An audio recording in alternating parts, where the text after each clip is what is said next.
They say tragedy shapes heroes or villains, but sometimes it shapes neither. Sometimes tragedy molds architects, those who quietly remake the world in small, unseen moments. Ellis Stone was not a man destined by prophecy or whispered legends. Ellis Stone was simply a boy, brilliant, lost, heartbroken. He was 18 when his world ended. A rainy night, roads slick with oil and sorrow. Ellis had argued with his family and stormed off. Anger always made him blind, but tragedy granted cruel clarity. A shattered sedan wrapped around a street lamp, flames, sirens. Ellis stood numb, rain streaming unnoticed down his face. His parents, sister gone.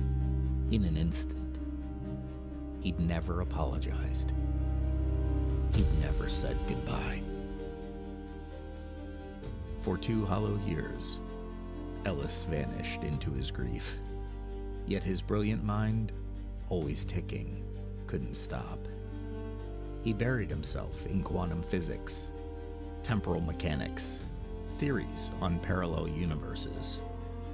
The mathematics comforted him, promises whispered between equations. Maybe loss wasn't absolute. Ellis's grief became obsession. Obsession became discovery.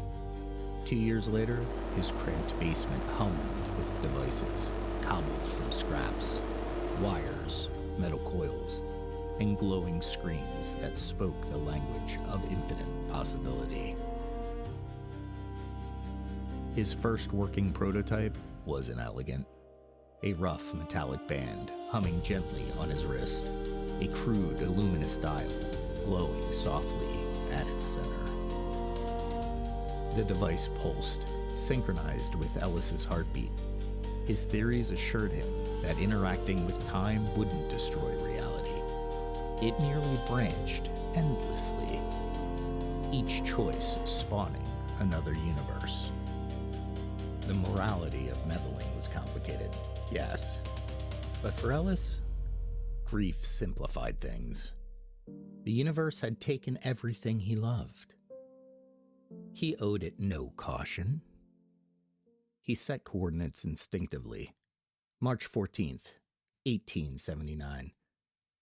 Ellis knew exactly where he wanted to begin. Small, subtle adjustments at critical junctures. He would meet history's greatest dreamers and guide them gently toward the stars. But first, he needed to know if he could truly move through the currents of time. Ellis inhaled deeply, eyes closing, one hand pressing firmly on his chest as he activated the dial. Reality folded, a rush of sound and sensation roaring around him. The universe shuddered, then opened. When Ellis opened his eyes, daylight touched his face. Old stone streets, horse-drawn carriages rattling gently past. Bern, Switzerland.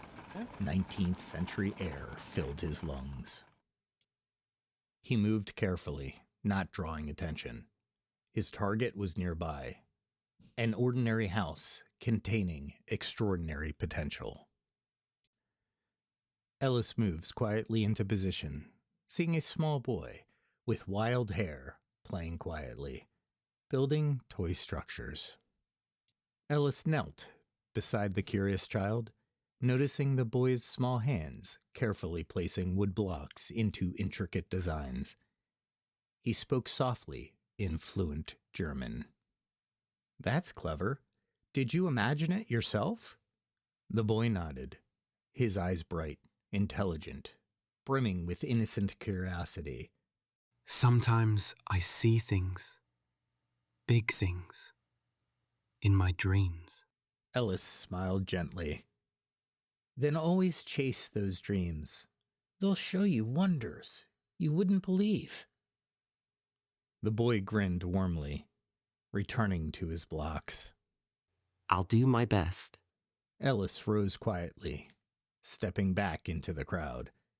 A small push, but powerful. The boy's name was Albert Einstein, and Ellis knew precisely how far those dreams would reach. Far beyond human sight, hidden between the folds of space-time itself, others watched. Ancient beings, architects of their own design, who saw universes like threads on a cosmic loom. Their presence was a whisper, a ripple, unnoticed by lesser creatures. But they took notice of this anomaly, this boy who traveled, nudging the strands of fate. They whispered amongst themselves. He has learned to traverse the threads.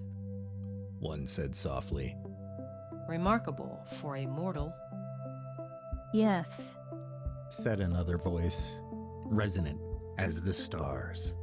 but we must watch him carefully. His hands weave freely, without knowledge of the tapestry. Ellis turned his wrist gently, glancing down at the softly glowing dial. He felt no guilt, no fear, only a glimmer of something he'd long forgotten. Hope. If he could give humanity the stars, then perhaps his loss meant something. Maybe somewhere in the infinite branches, his family watched him proudly.